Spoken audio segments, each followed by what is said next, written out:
She was just staring at the food on a poster, whispering about her dream to eat, and never expected that the millionaire himself would hear her. The winter morning in the city was cold but alive with energy, as businesspeople moved quickly in and out of the towering glass building at the center of downtown. The marble floors gleamed under the soft light of chandeliers, and the polished walls carried the faint echoes of hurried footsteps and rushed conversations.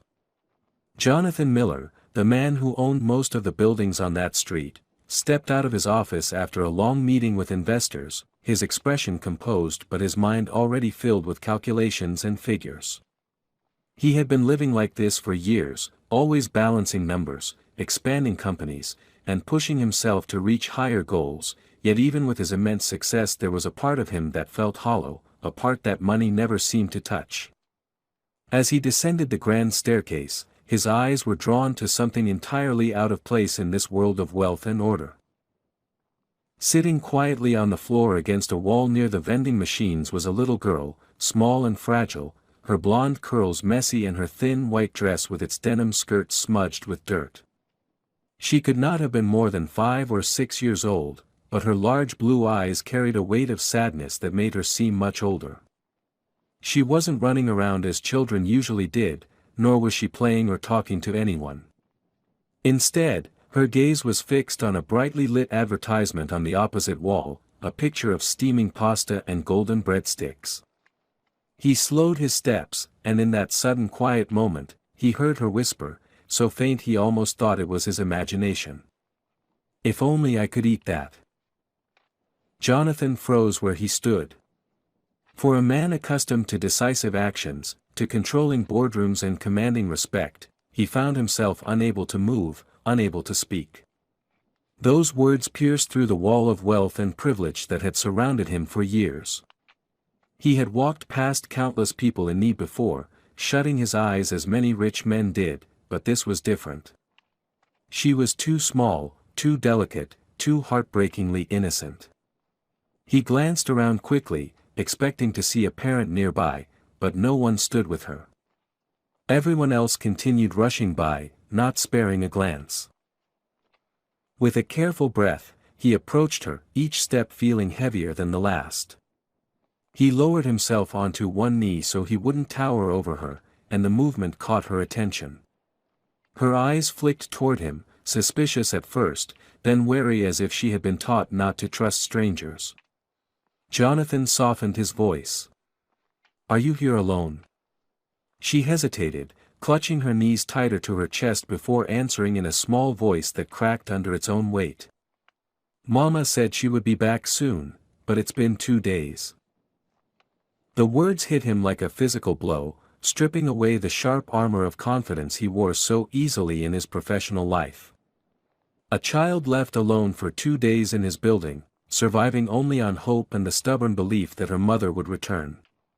His heart clenched in a way it hadn't since the death of his own wife years before, a loss that had left him raising his son with more discipline than tenderness.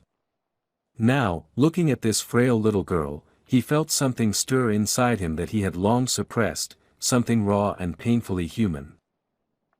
The businessman in him wanted to act quickly, to solve the problem with the snap of his fingers, to call security or his assistant, but the man in him, the man who remembered loss and loneliness, knew that what she needed most was not efficiency but kindness. He sat there with her in silence for a moment, letting her see that he wasn't going to rush away like everyone else.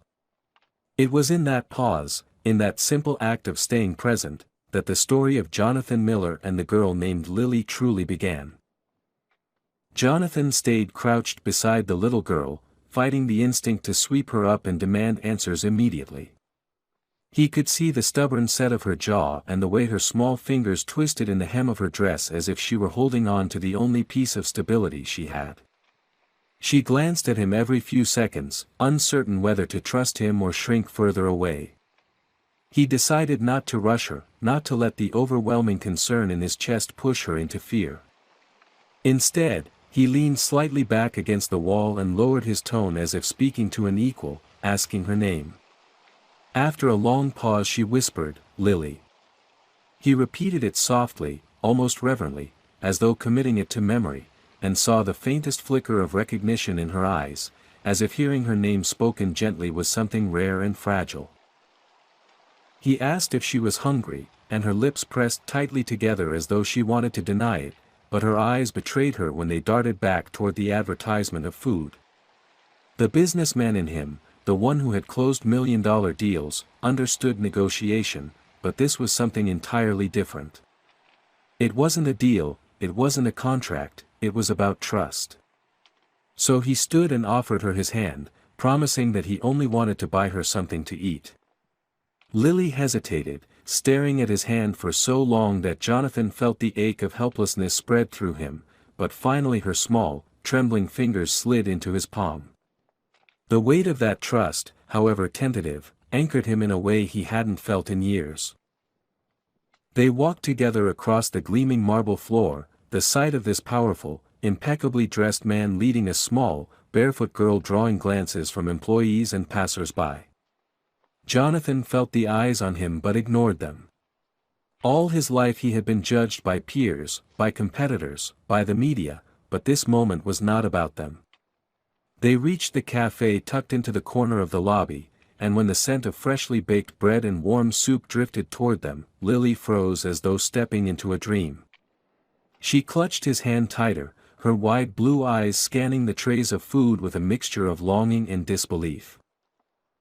Jonathan ordered enough to fill a table, not just for one meal but for many, insisting to the staff that it all be prepared quickly.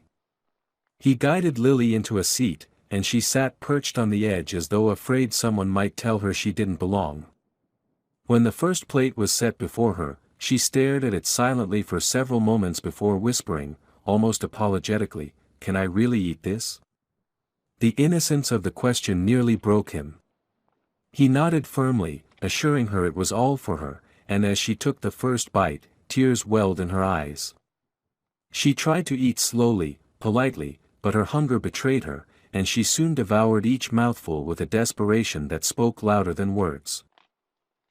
Jonathan sat across from her, his own meal untouched, watching her small hands clutch the spoon and the way her shoulders gradually eased with each bite. He realized that this simple act of eating, something most took for granted, was a battle for her.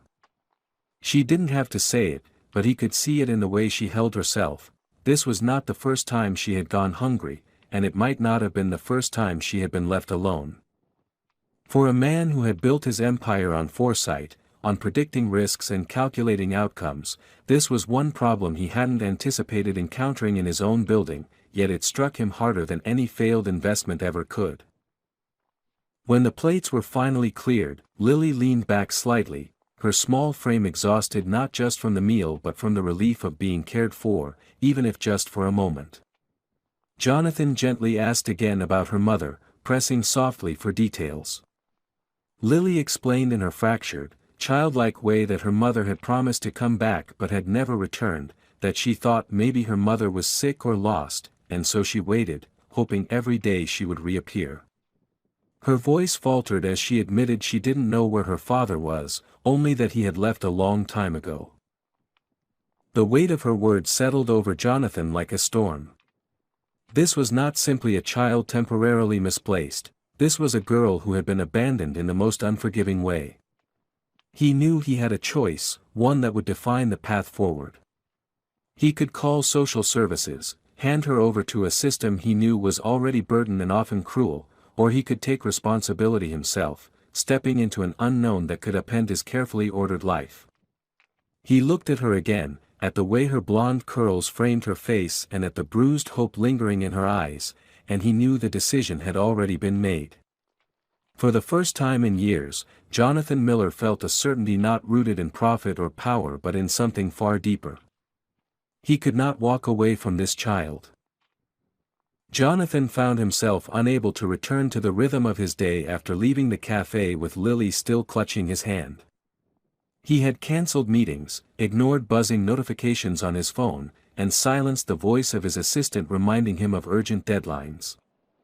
All of those things seemed trivial when compared to the fragile little girl beside him, who walked with hesitant steps as though afraid that at any moment he might decide to release her back into the world that had already been so unkind.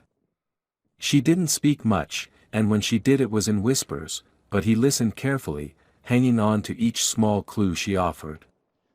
Every detail she shared made the picture clearer, and the clearer it became, the more unbearable it was to imagine what she had endured. He took her to a quieter part of the building where he knew they wouldn't be interrupted, a private lounge rarely used except for important clients.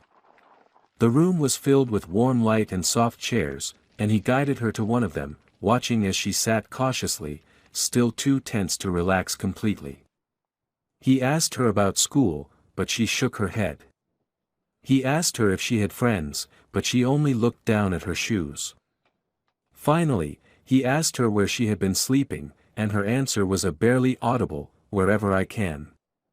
The words made Jonathan's chest tighten until it was hard to breathe. He pictured his own life at 5 years old, surrounded by privilege, protected from the cruelties of the world, and the contrast was unbearable. As she sat there, Jonathan noticed her small hands fiddling with the corner of the napkin he had given her at the cafe, tearing it into tiny pieces one by one. It was the nervous habit of a child who had never been allowed to feel safe. He wanted to reach across the table and assure her that she no longer had to fend for herself, but he knew words alone would not be enough. Trust would have to be built slowly, carefully, like constructing something fragile out of glass. He reached for his phone, but not to call his assistant or anyone from his company. Instead, he searched for the best pediatric clinic in the city, deciding that the first step was ensuring she was healthy, because the thought of her being sick or malnourished without help gnawed at him. When he told her he wanted to take her to a doctor, she flinched, fear flashing across her face, and quickly shook her head. He realized then that for her, hospitals and clinics were not places of healing but places of abandonment and fear, perhaps where she had last seen her mother fading from her life. So he changed his approach, speaking softly, explaining that doctors could help make sure she was strong enough to do all the things she wanted to do: play, run, learn. After a long silence, she finally nodded, though her fingers still gripped the napkin tightly as though holding on to a lifeline. Jonathan walked her out of the building through a quieter exit so they wouldn't draw stares. He guided her into his car, a sleek black vehicle that usually intimidated people, but now it felt like a sanctuary. She sat rigid in the leather seat, her small frame swallowed up by its size, glancing nervously at the tinted windows as if unsure whether she was allowed to be there. He tried to distract her by pointing out buildings and telling her small stories about the city as they drove, and to his relief, she occasionally asked a question in her soft voice, the beginnings of curiosity piercing through her fear. Each time she asked, his heart warmed a little more, because curiosity meant hope, and hope was something he could nurture. At the clinic, Jonathan stayed by her side through every step, filling out the paperwork himself and ignoring the surprised looks from staff who recognized his face. He didn't care about the whispers or the questions. When the doctor examined her, Jonathan held her hand tightly, letting her squeeze whenever she was scared. The doctor's words confirmed what Jonathan already suspected: Lily was underweight, her immune system weakened from poor nutrition, and she carried the marks of neglect on her body. Yet the doctor also said something else: she was resilient, stronger than many children in her condition, and with care she would recover. Those words settled over Jonathan like a vow. He would make sure she not only recovered but thrived. That night, he refused to let her go back to wherever she had been sleeping. Instead, he took her to his home, a vast penthouse that had always felt more like a sterile display of success than a place of comfort. For the first time, he saw it through her eyes: the cold marble floors, the towering glass walls, the emptiness of rooms that had never been filled with laughter. He guided her inside gently, showing her the space as though it were a new world she could explore. She hesitated in the doorway of the guest room he had chosen for her, staring at the soft bed covered in warm blankets as though it were a treasure she wasn't sure she was allowed to touch.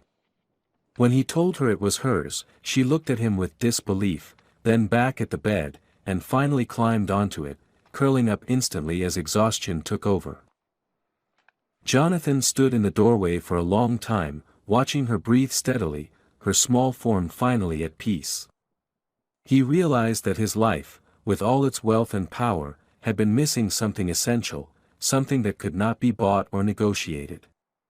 In that moment, looking at the little girl sleeping in the safety of his home, he understood with absolute clarity that his future would never again be about stock prices or contracts.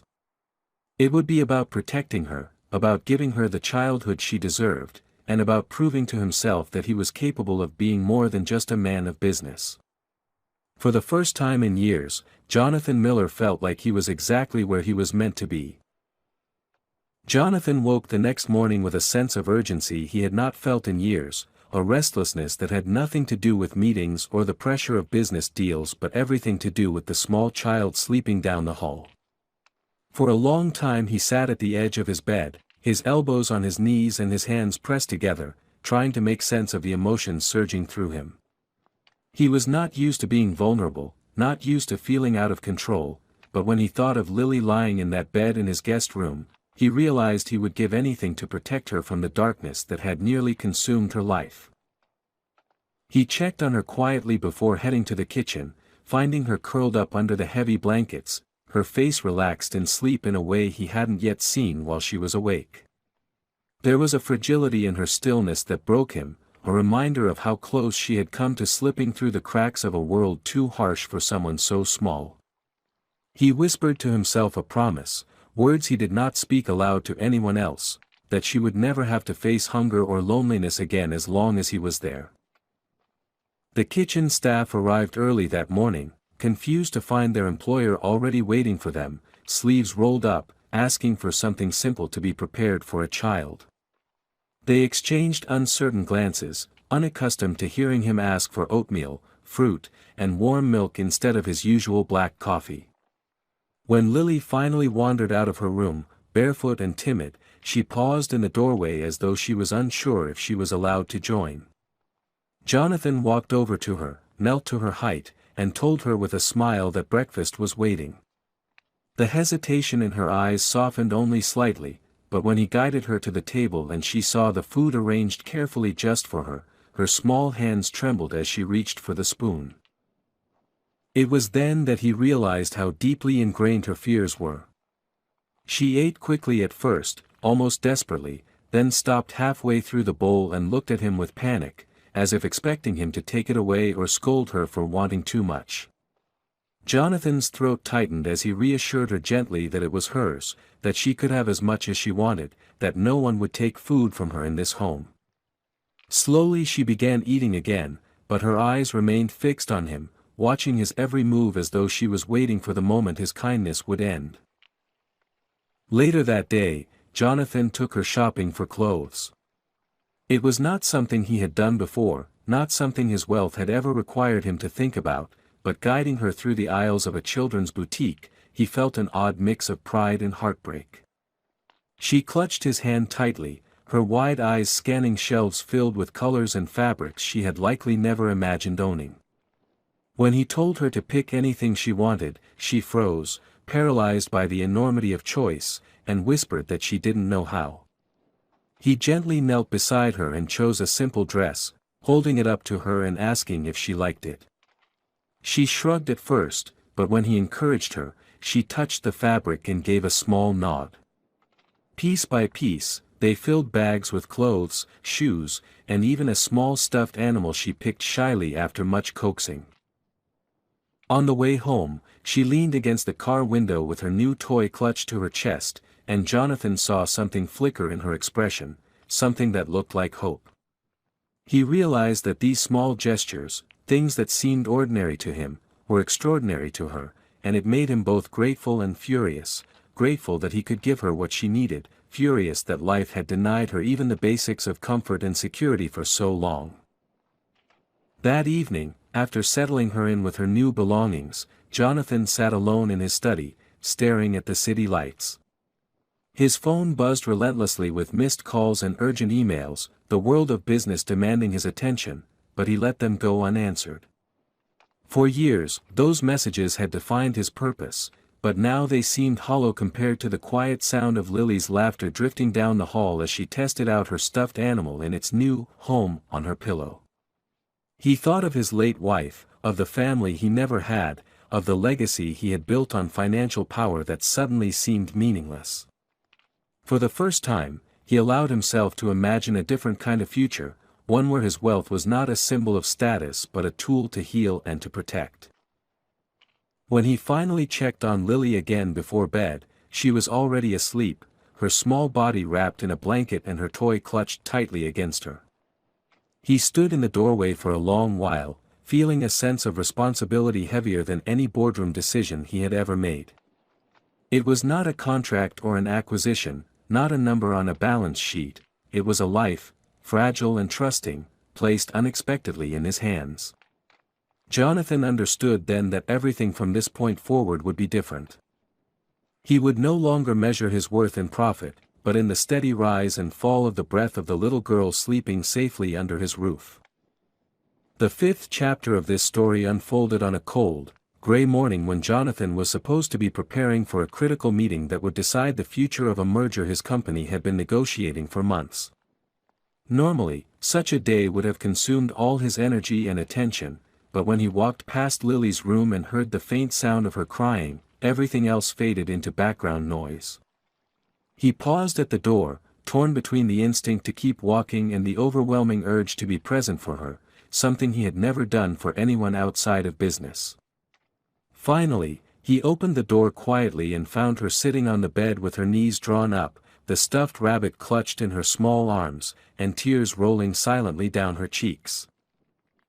He sat beside her, careful not to startle her, and asked gently what was wrong. At first she shook her head, unwilling to speak, but eventually she whispered that she had dreamed of her mother, and in the dream her mother had promised to come back. Jonathan felt the sting of her words, knowing the truth could never match the hope in her heart. He did not want to crush that fragile spark of longing, but he also knew he could not lie to her. He told her that her mother loved her more than anything and that love was something that never disappeared, even if people were no longer here. Lily listened in silence, her little fingers tracing the fabric of her toy rabbit, and for the first time she leaned against him without hesitation.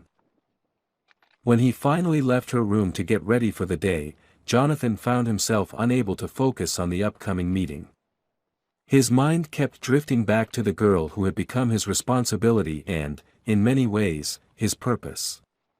He asked his assistant to reschedule the meeting, ignoring the shock on the other end of the phone, and instead cleared his calendar for the rest of the day. His colleagues would not understand, the board would not understand, but he did not care. He had spent his entire life choosing the company above all else, and now he chose her. Later that day, he decided to show her something different, something beyond the walls of his mansion and the sterile environments of boutiques and restaurants. He took her to a park in the heart of the city, a place he had not visited since he was a boy. The winter air was crisp, the trees bare, and the ground scattered with patches of snow, but Lily's eyes lit up at the sight of the open space.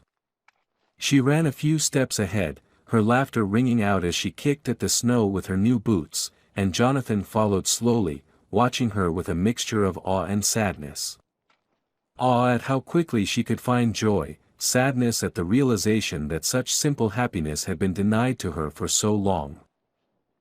They sat together on a bench, and Jonathan pointed out the buildings surrounding the park, telling her stories of how he used to imagine them as castles and fortresses when he was her age.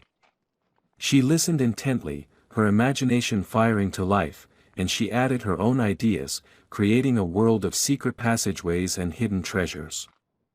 For nearly an hour, they were not a millionaire and a lost child, but two dreamers weaving stories out of the ordinary.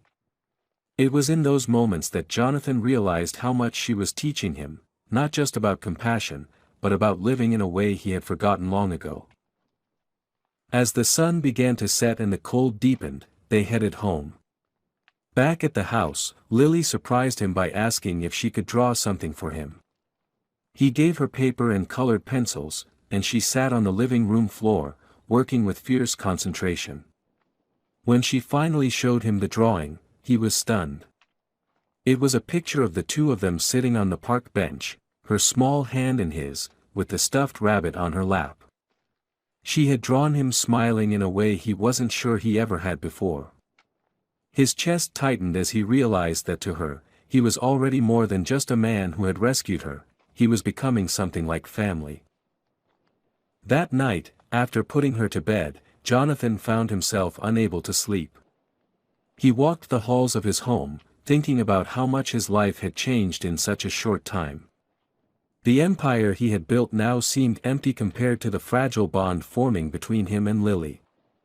For years, he had believed that power and wealth would shield him from loneliness, but all the while, he had been waiting for something he never knew he needed. In the quiet of the night, he admitted to himself that he did not want to lose her, that he could not imagine his life returning to what it had been before she stumbled into it. As he stood by the window, staring out at the glittering city, he made a silent vow. He would fight for her, protect her, and make sure she never had to doubt whether she belonged. No matter the cost, no matter the battles ahead, he would give her the childhood she deserved, even if it meant dismantling everything he thought mattered. It was a promise he intended to keep, and though he did not yet know how, he felt stronger for making it. Jonathan woke the next morning with a heaviness in his chest, but it was different from the heaviness he used to feel after sleepless nights buried in spreadsheets and contracts. This was not the familiar emptiness of a life driven only by profit and image, but the weight of responsibility for someone who trusted him completely. When he walked into the dining room, he found Lily already sitting at the table, swinging her small legs under the chair while staring at the untouched breakfast laid before her. The food, carefully arranged by his staff, seemed almost absurd in its extravagance when compared to the hunger she had endured before. She looked up at him with her wide blue eyes and whispered that she didn't know which fork to use, afraid of making a mistake. Jonathan sat down beside her, moved the silverware aside, and showed her how it didn't matter which fork she picked as long as she enjoyed her meal. He took a piece of toast in his hand and ate it with her, deliberately messy, until she giggled and followed his example, the tension leaving her small shoulders. After breakfast, Jonathan drove her to a hospital, but not for the usual corporate visits he was accustomed to where he cut ribbons and gave donations in exchange for photographs. This time, he was taking her to see a specialist he trusted, someone who could help him understand the effects of the trauma she had endured. Sitting in the sterile waiting room with its pale walls and the low hum of machines, he found himself more nervous than he had ever been walking into a shareholder meeting. When the doctor finally called them in, Jonathan held her hand tightly as she sat on the examination table, answering questions in her soft, trembling voice. She spoke of the cold nights, of her mother's illness, of the moment she realized her father was not coming back. Jonathan clenched his jaw, his heart breaking with every detail, but he forced himself to stay calm for her sake. The doctor reassured him that while the scars were deep, children had a remarkable capacity to heal if given love, stability, and safety. For Jonathan, the words were both a comfort and a challenge, a reminder that what she needed from him was not wealth but presence. That afternoon, instead of returning to his office as everyone expected, Jonathan decided to take her somewhere special. He drove to the city's old botanical gardens, a place he had not visited since his own mother used to take him there as a child. The air smelled of damp earth and pine, the glass domes fogged slightly with condensation, and inside, the bright colors of flowers in bloom seemed like another world. Lily walked ahead of him, her little hands brushing against the petals, her eyes lighting up with wonder at every corner. She stopped at a cluster of white lilies and turned back to him, asking if they were named after her. He told her they were, and she smiled in a way that pierced his heart. For a moment, she forgot the sorrow that weighed on her, and he saw what she could be if given a chance to grow in love instead of fear. When they returned home that evening, Jonathan found himself confronted by his assistant who had been frantically trying to reach him all day. The board was furious that he had missed another round of merger talks, investors were calling for explanations, and his absence had not gone unnoticed in the press. In the past, he would have dropped everything to salvage the situation, but this time he simply dismissed the concerns with a calmness that shocked even himself. He told his assistant that money could be regained, deals could be renegotiated, but there was no second chance to rebuild a child's broken heart. His assistant stared at him as if seeing him for the first time, realizing that the man who had once lived only for power was changing into someone else entirely. Later that night, Jonathan tucked Lily into bed and sat beside her as she asked if he thought her mother could hear her if she spoke aloud. He nodded, saying that love had no walls, no distance, and that even silence carried meaning. She whispered into the dark, telling her mother that she loved her and that she had found someone who made her feel safe.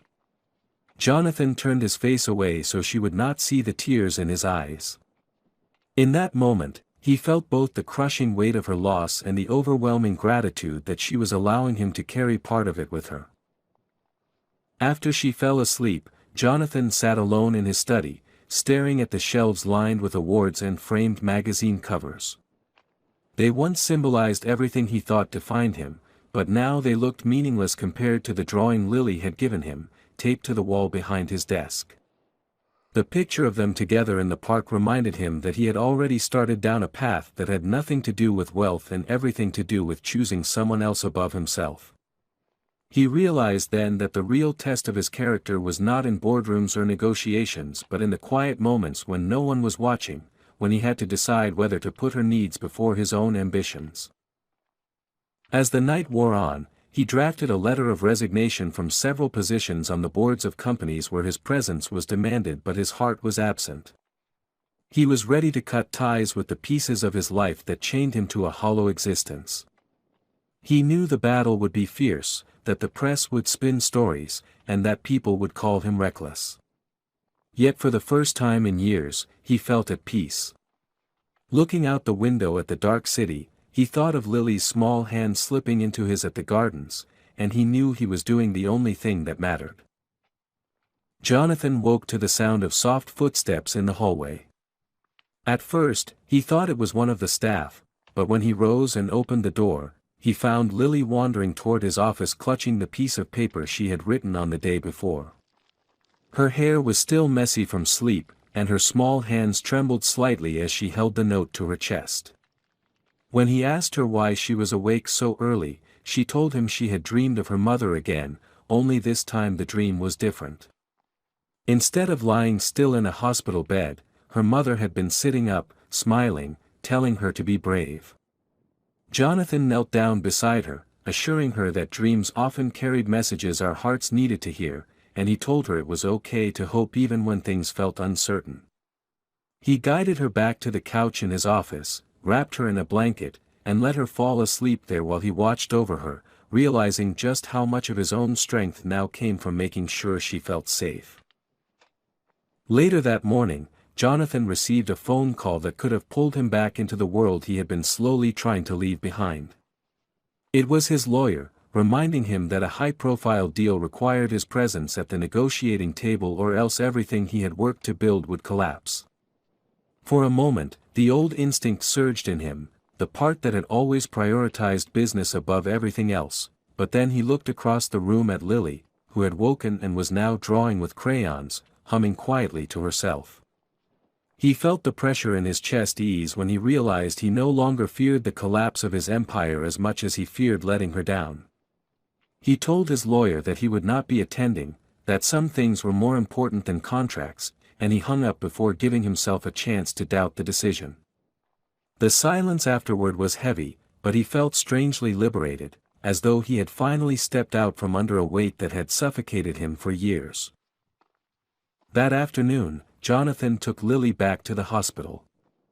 The doctor had agreed to let her write another note to her mother and place it by the bedside.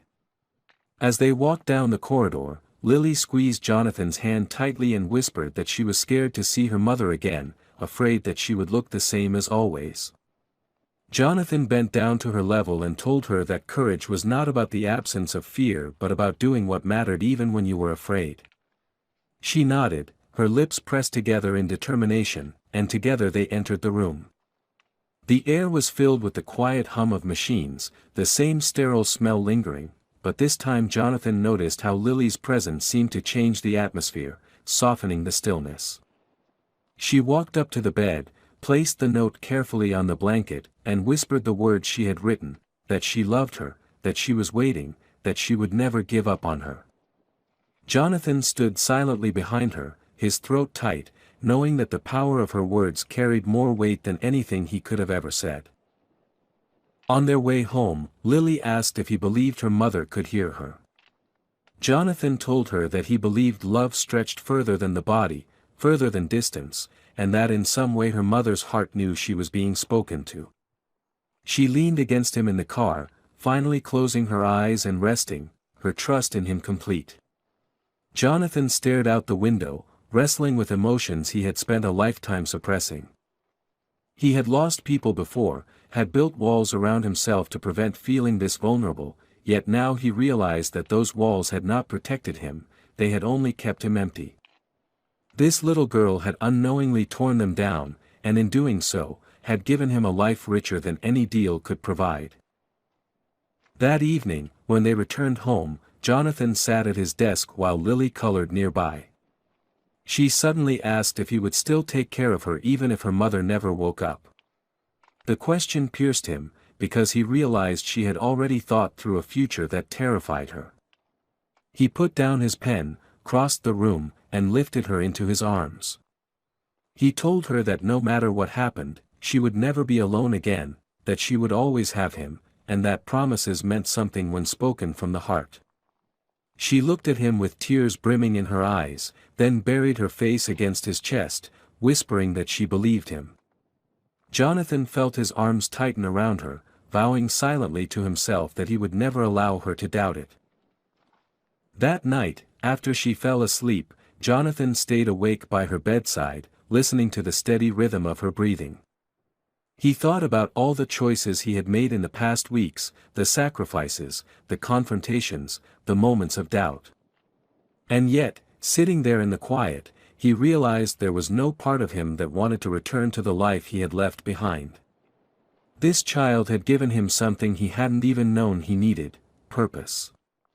For the first time in his life, he was not just living for himself or for an empire. He was living for someone else, and that truth filled him with a peace so profound it frightened him with its clarity. The next morning began with a gray sky and a soft drizzle that seemed to echo the uncertainty in Jonathan's heart. He drove Lily back to the hospital, her small hand clutching the folded note she had written with his help the night before. She was quieter than usual, staring out the window as though the rain streaking across the glass mirrored the heaviness she carried inside.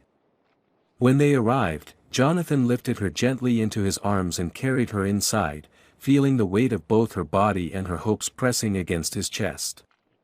The hospital hallways were familiar now, lined with the sterile scent of antiseptic and the muffled sound of hurried footsteps, but today there was a different tension in the air, something that made Jonathan's pulse quicken as if instinctively aware that this day might not be like the others. As they reached the room, Lily hesitated at the door, her wide eyes glistening with fear. She asked Jonathan in a whisper if she should leave the note now or wait until her mother opened her eyes. He knelt beside her and reminded her that words could reach even those who seemed far away, that love was not stopped by silence or closed eyes. Gathering her courage, she walked to the bedside and placed the note near her mother's hand, her small fingers trembling. Then she leaned close and whispered the words softly, her voice breaking as she said she loved her, missed her, and was waiting. Jonathan stood back, his throat tight, his own emotions building until he could hardly breathe. He realized that no deal, no boardroom victory, had ever made his heart race the way it did now, watching this little girl cling to hope with more bravery than most adults he had ever known. As Lily finished, something happened that neither of them expected. Her mother's fingers twitched slightly against the blanket, so faint that at first Jonathan thought it was his imagination. But Lily gasped and clutched her mother's hand, calling her name. Jonathan quickly stepped forward, his eyes fixed on the woman in the bed as her eyelids fluttered. The monitor beside her began to pick up a change in rhythm, and the nurse, startled, rushed into the room to check her. Jonathan held his breath as he watched Lily's mother slowly open her eyes, confusion flickering across her pale face. Her lips parted, and though no words came, her gaze moved toward Lily. Tears streamed down the girl's face as she cried out, telling her mother that she was here, that she had been waiting. Jonathan felt his chest tighten with a mixture of disbelief and awe, overwhelmed by the realization that he was witnessing a miracle unfold right before him. The doctor entered moments later, confirming that the patient was regaining consciousness, though weak and fragile. Lily refused to let go of her mother's hand, pressing her cheek against it as though afraid it might slip away again. Jonathan stood silently behind them, his eyes moist, shaken to his core. He thought back to the cold, empty nights he had spent in towering glass offices chasing numbers and power, and for the first time, he saw how meaningless it had all been compared to this single moment of human connection. He had never believed in fate, never trusted in anything he couldn't control, but now he felt humbled, as though life itself had shown him a truth he could no longer deny. Over the following days, Lily's mother grew stronger with each hour. She still needed care, but the light had returned to her eyes, and she never let go of her daughter's hand whenever she was awake. Jonathan visited daily, not out of obligation but out of a bond that had grown so deep he couldn't imagine staying away. One evening, as he sat with them, Lily's mother looked at him and whispered a thank you, her voice still weak but steady enough to carry the weight of her gratitude. Jonathan shook his head, telling her that it was Lily who had carried them all through, that her courage and love had been the force that moved mountains. Lily nestled between them, smiling through her tears, her small body finally relaxing after weeks of fear. For Jonathan, the transformation was complete. He no longer saw himself as merely a businessman or a figure of wealth and status. He had been reshaped by the trust of a child, by the unbreakable love between a mother and daughter, and by the miracle of hope that refused to die.